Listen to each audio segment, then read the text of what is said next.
Mets ta main sur ton cœur. Là où tu te trouves, Père, au nom suprême de Jésus, je veux te rendre grâce pour ce culte en direct. Merci pour toutes les personnes connectées en ce moment sur la planète Terre. Je prie au nom suprême de Jésus que tu accordes à chacun un esprit de sagesse et de révélation dans ta connaissance. Illumine les yeux de notre homme intérieur. Donne-nous, Éternel, de saisir la vérité derrière les événements ô combien tragiques et malsains que vive la terre en cette saison. Père, béni sois-tu. Que ton nom soit glorifié. Merci au Père pour la parole de foi qui est annoncée et qui produit en nous, Éternel Dieu, la foi indispensable pour être à même d'être protégé, de survivre à une épidémie ô combien terrible comme celle-ci. Au nom suprême de Jésus, j'ai prié. Quelqu'un dise Amen 3 fois. Amen. Amen. Amen. Donne-moi 3 bons Amen chez toi, s'il te plaît. Amen. Amen. Amen. N'oubliez pas qu'Amen veut dire ainsi soit-il. Alléluia. La vérité cachée derrière le coronavirus. La foi peut-elle nous sauver?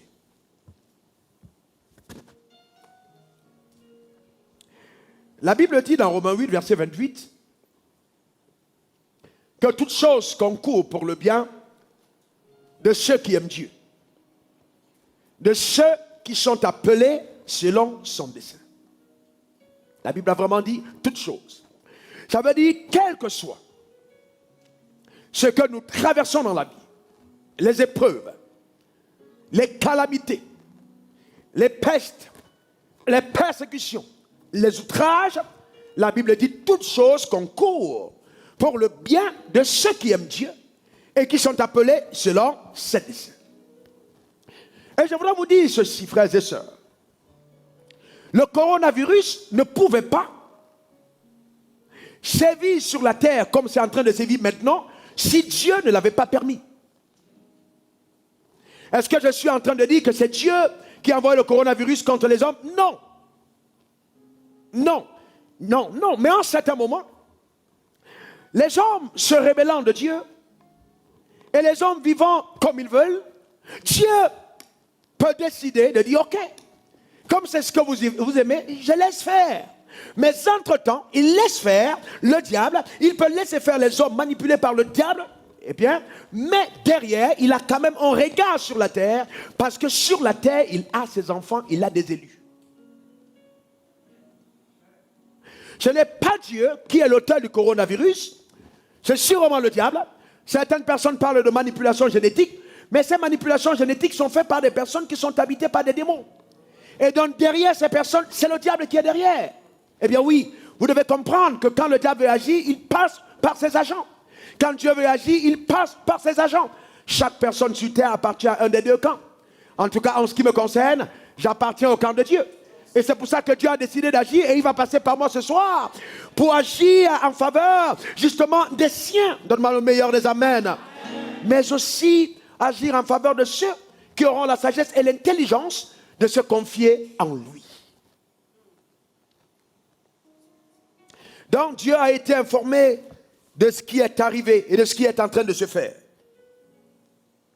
Et vous voyez, si Dieu a été informé de ce qui est en train de se faire, est-ce que nos prières peuvent stopper ce qui est en train de se faire?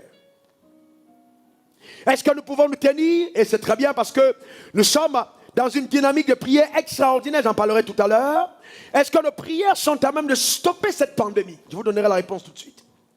Mais avant tout, je voudrais attirer l'attention de l'Église sur l'importance de garder sa foi.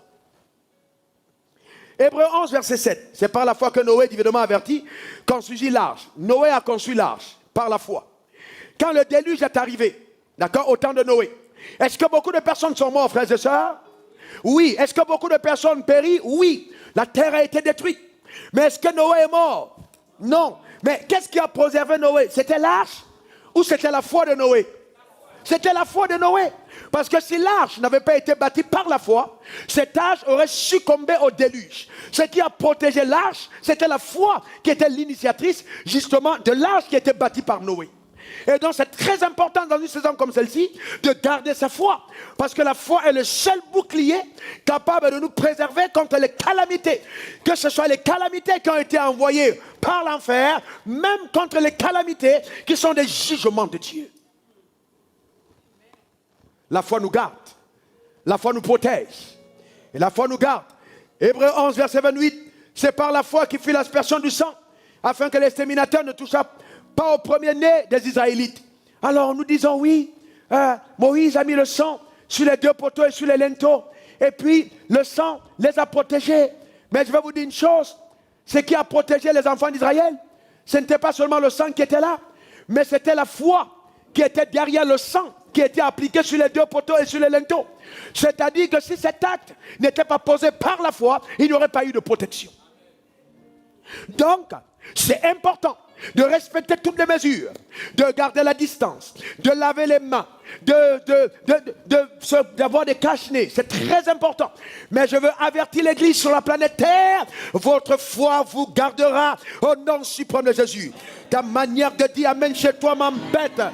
Et c'est pourquoi la Bible dit dans Hébreux 11, verset 6, sans la foi, il est impossible d'être agréable à Dieu. C'est pour ça que Dieu veut qu'on ait la foi. Parce que la foi, c'est la seule chose vraiment de Dieu, la seule chose que nous avons en nous qui soit capable de nous préserver, de nous protéger. D'accord? Dans cette dispensation, on a besoin de foi. On a besoin de foi, frère. On a besoin de foi. C'est très important. Et parce que j'ai foi en Dieu, parce que je crois qu'il veille sur ses enfants, parce que je crois à la parole qui déclare 1000 tomberont à gauche, 10 000 à droite, mais je ne serai pas atteint. Pendant que le monde sombre dans la peur, je célèbre l'Éternel, je chante des cantiques de joie. Quelqu'un me donne le meilleur des amens. Suis-je en train de dire qu'on ne devrait pas avoir de la compassion pour les gens qui meurent? Oh non, nous devons avoir de la compassion pour les gens qui meurent. Mais cependant, cela ne devrait pas voler notre joie. Je vous montrerai comment Dieu va utiliser ce qui est en train d'arriver pour amener les personnes les plus rebelles, les personnes les plus têtues, les personnes les plus bornées, les personnes les plus stupides à revenir à lui et à démontrer qu'il est le Dieu vivant. Que quelqu'un me dise, on me donne le meilleur des amens. Imaginez, frère, ce n'est qu'un virus. Ce n'est qu'un virus et la terre tremble. Et si Dieu décidait de bouger son petit doigt, qu'est-ce qui allait se passer sur la terre? Ce n'est qu'un virus. Frères et sœurs, tremblons devant la grandeur du Dieu que nous servons. Tremblons devant la grandeur de notre Créateur. Il est vraiment vivant. Et ceux qui doutaient jusqu'aujourd'hui en ont pour leur propre compte. Amen. J'ai une pensée vraiment de foi à l'égard de toutes les personnes sur la terre qui sont confinées en ce moment, que ce soit en Afrique, que ce soit en Europe. Mais je voudrais demander aux Africains d'abonder en action de grâce tous les jours. D'abonder vraiment en action de grâce. Parce que ce qui se passe en Afrique, c'est un miracle. Les gens ne veulent pas qu'on le dise, mais c'est un miracle, frères et sœurs. Dans les prévisions qu'ils avaient, ils se disaient qu'à ce moment-ci, les Africains seraient en train de tomber comme des mouches. Mais ça n'arrive pas, frère. Ça n'arrivera pas comme ils ont demandé. Ta manière de dire Amen m'embête. Ça n'arrivera pas, frère. Et je suis convaincu que l'une des choses qui va freiner sérieusement, vous voyez, l'action de ce virus ici en Afrique, c'est la miséricorde divine. Oui, Dieu a eu pitié des Africains pour une fois. Je vous dis, vous allez voir, ce mal ne va pas toucher ce continent comme on a touché la Chine. Oui, c'est vrai qu'il faut prendre des mesures, mais je vous dis, frère, malgré toutes les mesures que nous prenons, imaginez en Afrique, le marché, l'argent que les gens distribuent, les gens se touchent partout. Il n'y a même pas d'installation sanitaire. Comment les Africains allaient vivre? On imaginait qu'on allait avoir les gens tombant sur les rues. Mais il y a une chose qui se passe en Afrique qui ne se passe pas ailleurs. Ce qui se passe en Afrique, c'est qu'il n'y a pas un continent où on prie comme en Afrique maintenant. Sérieusement. Il n'y a pas un continent où les gens prient comme on prie en Afrique. Et je pense que Dieu a eu miséricorde de ce continent. Nous voulons appeler la protection du nord au sud, de l'est à l'ouest, au nom suprême de Jésus.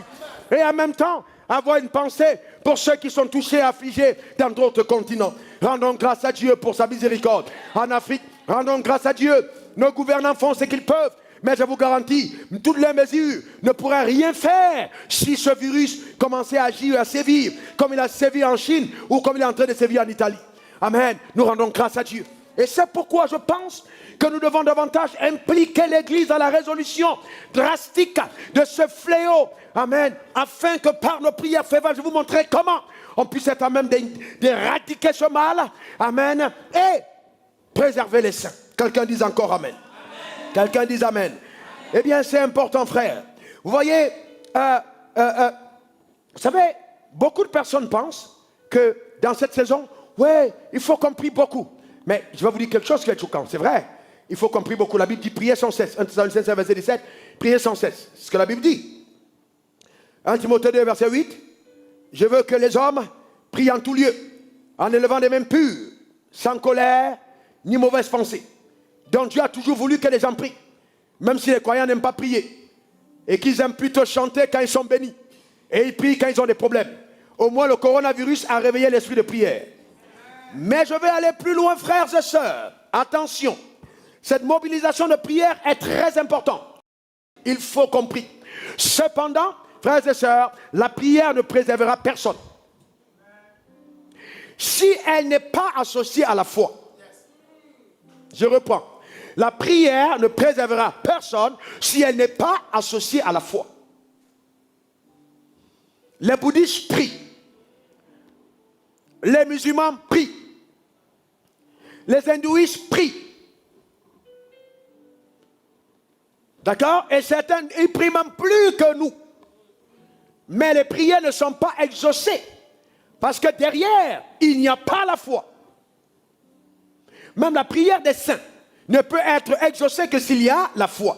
Jacques 5, verset 16 à 18. Confessez donc vos péchés les uns les autres, priez les uns pour les autres, afin que vous soyez guéris. Regardez ce que la Bible dit. La prière fervente du juste a une grande efficacité. N'est-ce pas?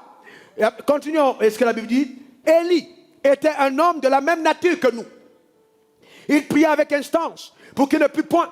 Et il ne tomba point de pluie sur la terre pendant combien de temps? 3 ans. Combien de temps? 3 ans. Israël a traversé une situation plus difficile que ce coronavirus. 3 ans de famine. Il n'y a plus de pluie dans un pays. Pourquoi? Parce que Dieu est préoccupé par le fait que les gens se rebellent contre lui. Alors il dit à Élie, ferme-moi le ciel. Et pendant qu'il ferme le ciel sur Israël, il y a inflation. Les prix flambent. On ne peut plus trouver à manger. Mais Dieu va pourvoir aux besoins d'Élie par un corbeau au bord du torrent. Il va prendre soin justement d'Élie. Mais pendant cette saison-là, imaginez-vous bien qu'il y avait des prophètes. Les gens ont convoqué les prières. Mettons-nous à la brèche, prions. Prions, prions. Les gens prient. Mais est-ce que Dieu pouvait exaucer ces prières? Peux-tu ouvrir un ciel que Dieu a fermé lui-même? Oh, je vous pose une question. Répondez intelligemment. Peux-tu ouvrir un ciel que Dieu a fermé lui-même? Et si le coronavirus était donc une opportunité pour Dieu, peut-on arrêter le fléau par nos prières? Il faut donc que le temps marqué de son action arrive à son terme. Et à partir de cet instant, Dieu va donc susciter l'église. Où il n'a même pas besoin de beaucoup de personnes en fait. Il a besoin d'une personne à qui il donnera une instruction. Élie était seul. Et Élie a parlé, il a prié. Et le ciel s'est ouvert à nouveau. La prière du juste est d'une grande efficacité. La Bible dit là où 2 ou 3 s'accordent en mon nom et me demandent quelque chose, quelle que soit la chose qu'il me demande, cela sera accordé par notre Père qui est dans les cieux. Donc tu peux ne pas avoir culte, mais chez toi, avec ton mari, avec ta femme, avec tes enfants, vous mettez en accord et vous appelez la protection divine. Cela marchera sur votre vie si vous agissez avec foi au nom suprême de Jésus. Donne-moi le meilleur des amens. Les fidèles qui dépendent justement de la prière de leur pasteur auront beaucoup de problèmes en cette saison. Il est important de construire sa propre foi. Donne-moi le meilleur des amens. Dis encore amen. Donc c'est très important, frère. Très important. Dans la prière de foi, il faut la foi. La prière de foi. La prière de foi. C'est quoi la prière de foi? C'est une prière qui est basée et axée sur la justice de la croix. Eh bien oui, ne pensez pas que oui, j'ai beaucoup jeûné, j'ai pris 40 jours de jeûne, je me suis roulé par terre, et puis Dieu a eu pitié de moi, il va arrêter le coronavirus. Non. La prière de foi est une prière qui collabore avec la pensée parfaite de Dieu. C'est-à-dire, tu pries en accord avec sa volonté. Il dit, lorsque vous priez, dites que ton règne vienne, que ta volonté soit faite sur terre. Est-ce que nous avons eu le temps de demander à Dieu quelle est ta volonté concernant le coronavirus? Ou alors je suis le one-man show. Oh, je suis le grand prophète. Je vais me tenir à la brèche. Je vais parler. Coronavirus, tu vas me sentir. Feu, feu, feu. Non. Non. Il faut d'abord comprendre qu'est-ce que Dieu dit derrière. Quelle est la pensée de Dieu derrière? Quelle est l'action de Dieu derrière? Est-ce que quand Dieu regarde ce qui se passe, il n'est peut-être pas en train de dire, hé, vous ces hommes-là, maintenant je crois que vous devenez un peu sages. Toutes les personnes qui passaient leur temps à aller voir les matchs de football le week-end, parce qu'ils avaient les stars, même les stars sont confinés, et chacun a peur du coronavirus. Ah oui, il n'y a plus de stars, frère. Chacun est caché. L'argent est dans le compte, tout le monde a peur de mourir. Est-ce que quelqu'un comprend de quoi je parle? Eh oui, il faut bien comprendre que nous devons plutôt, frères et sœurs, c'est ma conviction personnelle, appeler la société à la repentance. L'Église ne doit pas passer son temps à dire on va stopper le coronavirus. Il faut qu'on s'engage à dire, Seigneur, que ce virus amène les gens, nos gouvernants, les blancs, les noirs, les riches comme les pauvres, à comprendre qu'il y a une chose essentielle, c'est Dieu. Et que même les religieux que nous sommes, nous descendons de notre piédestal. Et que nous laissons, je vois des gens qui veulent s'approprier la gloire en faisant des choses. Mais frère, même coronavirus ne te rend pas humble. C'est que tu es possédé. Frères et sœurs, tu es possédé. Il faut être humble, frère. Il faut être humble. Dieu est en train de nous attirer à l'humilité. Les hommes se sont rebellés de Dieu. Regardez l'homosexualité. Regardez la pédophilie. Aujourd'hui, les gens donnent de l'argent et ils commandent le viol d'un enfant dans un pays asiatique. Et la mère prend un engin, elle le met dans le sexe, excusez-moi le terme, de sa fille de 6 ans parce que quelqu'un paye 10 € en France. Est-ce que vous voyez ça? C'est un documentaire que j'ai vu, ce n'est pas des histoires. Voilà où le monde en est allé. Une femme est obligée de elle-même dévierger sa fille avec des engins pour avoir de l'argent. Voilà où le monde est en train d'aller. Voilà où le monde est en train d'aller. Frères et sœurs, l'échangisme. Le père et la mère, dans leur salon, font venir des couples et ils se changent des partenaires. Les enfants dorment dans les chambres. Voici là où le monde est allé. La zoophilie, coucher avec les animaux. Nos filles partent en Europe et elles sont des engins pour pouvoir avoir des rapports sexuels avec les animaux devant les gens qui regardent un spectacle. Voilà où le monde est allé. Et je vais vous demander, frères et sœurs, ce vice, ces mots-là, ce n'est pas ici en Afrique qu'on a vu ça pour la première fois. C'est cherché là-bas en Occident. Il faut comprendre que, frères et sœurs, en certains moments, le péché peut attirer la colère de Dieu. Le péché peut permettre à Dieu de laisser faire et de dire, puisque vous ne voulez pas me recevoir comme votre Dieu, je vous livre entre les mains de votre Dieu pour que vous goûtez un peu à ce qu'il est capable de faire. Satan est mauvais, Satan est méchant, Satan est sadique. Il n'y a rien de bon en Satan. Vous, ces gens qui vous tournez vers des sectes, il est temps pour vous d'abandonner ces choses, car Dieu est en train de vous parler. Il est en train de vous dire que vous devez abandonner cette vie-là et vous tourner vers le Dieu vivant. C'est maintenant ou jamais, frère. Vous imaginez jusqu'où on va sur la terre? Les gens prennent les vaccins, ils font des expériences, ils éliminent les hommes comme si les hommes étaient des animaux. Et on vient tester ça en Afrique. Je m'adresse au gouvernement africain. Cette fois-ci, ça ne passera pas. Cette fois-ci, ça ne marchera pas. Cette fois-ci, on ne se laissera pas faire. C'est assez, c'est assez. Donne-moi le meilleur des amens. Dis encore amen. Frères et sœurs, en ce qui concerne ma vie, je ne sais pas la tienne, j'ai un pied au ciel et un pied sur la terre. Donc je n'ai pas peur de mourir. Mais je ne mourrai pas avant mon heure. Mais si je meurs, alors ce sera un gain pour moi. La vie ne s'arrête pas sur la terre. Nous devons comprendre la vanité de ce monde et que les gens comprennent. Je ne le dis pas parce que je suis pauvre. Non, j'ai gagné beaucoup d'argent. Mais je vais vous dire une chose, Jésus est meilleur que tout le trésor humain qu'on peut avoir au nom suprême de Jésus. Est-ce que quelqu'un comprend ça? Il est temps pour nous de retourner au vrai Dieu, frère. Cupidité extrême, les meurtres, les complots, le sang des gens versés par des organismes internationaux. J'entends dire que l'OMS prévoit 10 millions de morts en Afrique. C'est eux-mêmes qui vont mourir. On refuse cela au nom suprême de Jésus. Quelqu'un me donne le meilleur des amens. Vous savez, personne n'aura l'occasion de se moquer de mon Dieu. Tu n'as pas compris de quoi je parle. Personne n'aura l'occasion de se moquer de mon Dieu. Je te dis que Dieu est encore vivant. Dieu est encore capable d'agir aujourd'hui, frère. Frères et sœurs, écoutez-moi très bien. Regardez et géolocalisez les endroits où ce virus est en train de sévir.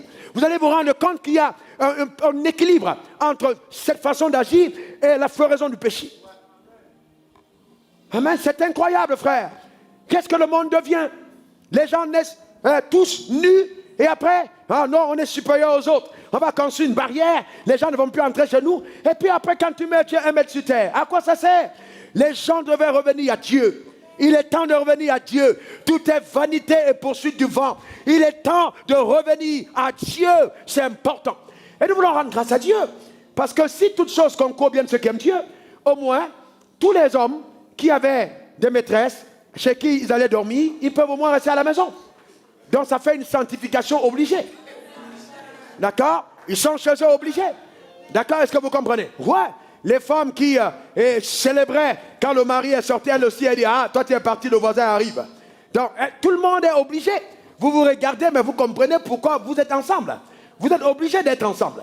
Vous n'avez pas le temps pour vos enfants, vous avez le temps pour vos dossiers. Vous sortez le matin à 6h, vous revenez à 23h30, minuit.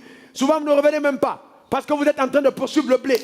Quelque temps après, à 50 ans, on vous annonce que vous avez un cancer. 52 ans, vous êtes mort. Vous avez vécu pourquoi? Et quand vous mourrez, vous allez tout droit être accueilli par Lucifer qui dit bienvenue dans le feu. Et tu commences à brûler dans le feu parce que l'enfer existe. Il faut qu'on dise à ces hommes que l'enfer existe et que l'église dise que l'enfer existe. Nous ne pouvons pas nous tenir là pour prier simplement pour dire paix, paix, paix, paix. Non. À des moments où Dieu a voulu amener son alliance à un autre niveau, il a souvent laissé des séismes, il a laissé des tragédies se produire pour amener les gens à lui. Demandez à Noé. Noé, il y avait des morts. Il n'y a pas encore de morts. Au temps de Noé, c'était terrible. Toute la terre est morte, détruite par Dieu. Allez demander à Moïse, quand il sortait d'Égypte, est-ce que les gens ne sont pas morts? Ils sont morts. Donc l'avènement du Seigneur sera précédé aussi par des morts. Il y aura des morts. Il y aura beaucoup de morts. Il y a beaucoup de personnes qui vont justement succomber. Mais j'envoie la parole de Dieu sur ta vie. Oh, qu'elle retrouve la foi dans ton cœur. Et que le bouclier de la foi te préserve. Au nom suprême de Jésus. Et que les élus de la terre soient gardés. Au nom suprême de Jésus. C'est le moment pour les portes de nos églises d'être ouvertes. Oui, venez frères. Venez prostituées. Venez brigands. Venez drogués. Venez détourneurs de fonds publics. Venez, vous ces gens qui sont dans les sectes. Nous vous aimons. Jésus est mort pour vous. Venez à l'église. Il y a une place pour vous à l'église. Venez. Venez à l'église. C'est ce qu'il vous faut. C'est ce qu'il vous faut. Venez à l'église. Que ce moment de confinement vous donne de prendre conscience de qui vous êtes. Rien du tout. Qu'un souffle qui pas disparaît à n'importe quel moment. Amen. Tu sais qui je suis. Tu n'es rien d'autre. Tu n'es rien d'autre que quelqu'un que Dieu a créé à son image par plus grâce. Et tu n'es personne pour oser défier Dieu. Personne. Eh bien oui, il est temps pour chacun d'entre nous de vivre un peu dans l'humilité. Est-ce que quelqu'un comprend? C'est très important. C'est très important. Appuyons-nous sur la victoire de la croix et annonçons au monde que Jésus est mort pour eux. Il n'y a pas autre chose. Nous devons être radicaux dans l'évangile. Jésus est mort pour vous. Tournez-vous vers Christ. On ne peut pas être là comme l'antichrist. Non. Ce n'est pas notre nom. Nous devons avoir le cœur de Dieu dans la situation. Vous savez qu'il y a des prophètes qui ont prophétisé avec exactitude. Il y a un prophète qui a prophétisé avec exactitude. Il a même décrit que ça viendrait de la mer. Il a été précis. D'accord? Mais si Dieu a parlé avant, c'est que Dieu savait que ça allait venir. Si Dieu a fait prophétiser, c'est qu'il savait que ça viendrait. Vous pensez que vous allez arrêter par la prière, c'est que Dieu a annoncé prophétiquement? Non. Souvent, il annonce, vous dit, écoutez, mettez-vous sur les gardes. Parce que quelque chose arrive. Ok, ne soyez pas distraits. Parce qu'il y a un jugement sur la terre qui va venir. Voyez-vous? On ne peut pas toujours dire, oui, dans tous les cas, on va prier. Non, attention, on doit aussi aller avertir les gens. Dire aux gens, tournez-vous vers Dieu. Tournez-vous vers Dieu. Il est temps pour vous de vous tourner vers Jésus. Il est écrit dans Jean 19:30, tout est accompli. Jésus a payé le prix. D'accord? Il a payé ce prix. Tout est accompli. Et je crois vraiment de tout mon cœur que si quelqu'un se tourne vers Jésus, en cette saison, Dieu le préservera. Ce fléau ne le détruira pas. Donne-moi ton meilleur amen. Vous savez pourquoi? Parce que la foi a la capacité de te garder. Éphésiens 6, verset 16. Ayez en tout temps le bouclier de la foi, par lequel vous éteindrez tous les traits enflammés du malin. Vous éteindrez tous les traits enflammés du malin. C'est pour ça que dans Galates 3, verset 11, il est écrit, le juste vivra par la foi. Dieu veut que tu aies la foi. Dieu veut que tu aies la foi. Il faut absolument que tu t'engages à vivre une vie de foi. Maintenant, je termine mon propos en disant ceci. La foi peut déplacer les montagnes. Et quelqu'un a dit, ah oui, coronavirus, ce n'est pas un démon. Donc on ne peut pas lier coronavirus. On ne peut pas s'attaquer par la prière à coronavirus. J'ai simplement dit, il n'est pas bien instruit de ce que la prière est capable de faire. Marc 11, 23, 26. Regardez ce qui est écrit. Je vous le dis en vérité. Si quelqu'un dit à cette montagne, ôte-toi de là, et jette-toi dans la mer, et ne doute point en son cœur, mais croit que ce qu'il a dit arrive, il le verra s'accomplir. Quelqu'un dit à cette montagne, est-ce que la montagne est un démon? La montagne est un élément physique. La montagne n'est pas un démon. Maintenant, une bactérie, même si ce n'est pas un élément spirituel, et ça fait partie des éléments physiques, d'accord? Donc, ça veut dire que si la prière peut déplacer une montagne, la prière est capable de phagocyter, de détruire une bactérie. Donc, vous comprenez ce que je suis en train de dire? Donc, on ne peut pas dire que la prière de foi ne peut pas marcher contre les bactéries, ce n'est pas vrai. Parce que Jésus a dit, si tu dis à cette montagne, ôte-toi de là et jette-toi dans la mer. Qu'est-ce qu'il a dit? Et il dit, et tu ne doutes point dans ton cœur. La clé c'est quoi? Ne pas douter. La clé c'est quoi? Ne pas douter. La clé c'est quoi? Ne pas douter. Oh, mets ta main sur ton cœur là où tu es et crie à haute voix, je ne doute pas. Encore, je ne doute pas. Alléluia. Vous savez, c'est le moment où on devait être violent.